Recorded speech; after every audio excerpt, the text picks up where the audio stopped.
After my last video about shorts killing your long form views, I got a wave of comments saying the same thing. People saying YouTube has officially stated that the shorts algorithm and the long form algorithm are completely separate, that short subscribers don't affect your long form distribution at all, and that I was wrong. Here's the thing. YouTube is technically correct. The two recommendation systems are separate. That part is true. But the people pushing back on my video and YouTube's official statement are both missing what's actually happening. And the reason this matters so much is that if you believe the official explanation, you'll keep making a mistake that is silently killing your growth. So let me show you exactly what YouTube said, why it's technically accurate, and why it's completely misleading at the same time. Here's what YouTube actually says. Their official position is that shorts and long form videos are served by two completely different recommendation systems. When someone watches a short, YouTube isn't factoring in their long form watch history to decide what to show next. And when YouTube is recommending long form content, it's not looking at what shorts someone watched.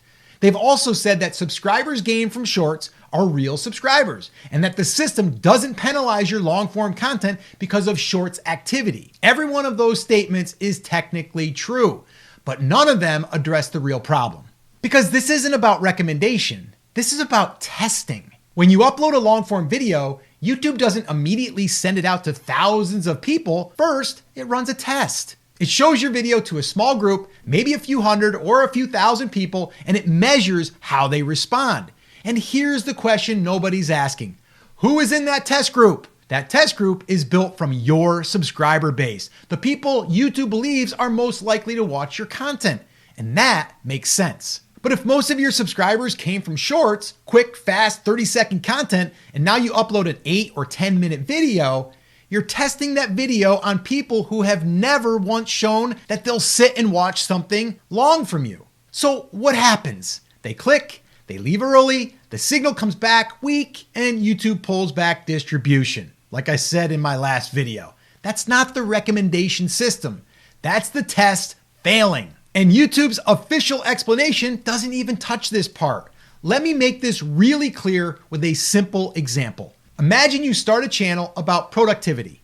You post a few shorts, one of them blows up, and you go from 200 subscribers to 4,000 subscribers in a couple of weeks. Feels like you've got some momentum, right? Then you post a 12-minute video and it gets 180 views. You're confused. You've got 4,000 subscribers. Where is everyone? Here's what's actually happened. YouTube tested your video on your subscriber base, and most of those people, they came from a short, right? They click subscribe in a moment, but they've never watched more than 60 seconds of your content. So when your 12-minute video shows up, they click, they leave early, and the signal tells YouTube this video isn't worth pushing. And just like that, it dies. The recommendation systems being separate doesn't matter if your test audience is broken. That's the gap between what YouTube says and what's really happening. They're not lying about the system. They're just not telling you that the quality of your subscriber base is the most important factor in how your videos get tested and how they get shown to a wider audience. A channel with 500 engaged long-form viewers will outperform a channel with 10,000 short subscribers every single time because the test works. And when the test works, YouTube keeps pushing. And I'm not just guessing here. After my last video, the comments gave me some of the clearest proof I've ever seen. One creator said their long-form videos completely flatlined after a period of shorts growth. They went ahead and unlisted their shorts, and within a week, their long-form content started getting pushed again.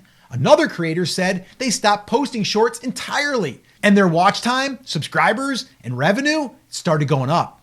I'd also suggest after you watch this video, you go into the comments of that last video I did, and you're gonna see for yourself, there's more stories that I'm sharing here that I have time for in this video. I'll go ahead and link that up in the description. Definitely make sure you check it out. It's gonna be eye-opening to you. And another comment said they now consider 25 views a success because most of their audience came from shorts and won't watch anything longer than 60 seconds. This isn't random. This is the testing phase working exactly how it's designed based on the audience you've built. And honestly, none of this matters if people don't click.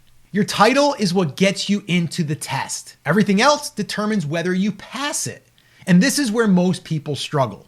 It's not their content, it's not the algorithm, it's that their titles aren't strong enough to get someone to click who's never seen them before. They either play it too safe or they say exactly what the video is, but give no reason to actually watch it.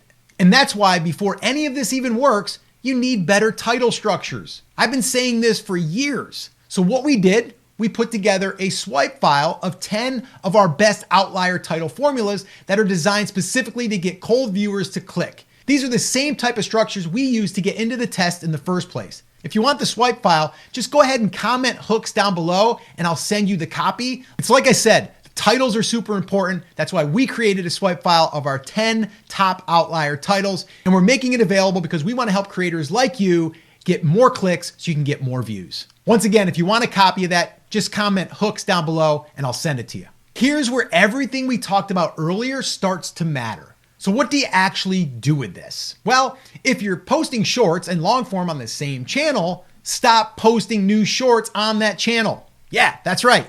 Move them to a separate channel or pause them for 60 days. You're not deleting anything. Don't do that. You're just stopping the flow of new shorts subscribers so you can rebuild your audience for long form. If you already have a large shorts audience, your next few videos need to be designed to convert shorts viewers into long form watchers. So that means your first 30 seconds needs to hook them hard, really hard. So someone used to 30 seconds of content actually sticks around. And if you're starting fresh or already focused on long form, don't use shorts as a shortcut to grow, please. I know it feels like a shortcut, but it's really a trap. Build your audience with long form so every subscriber you gain has already proven they'll watch your content.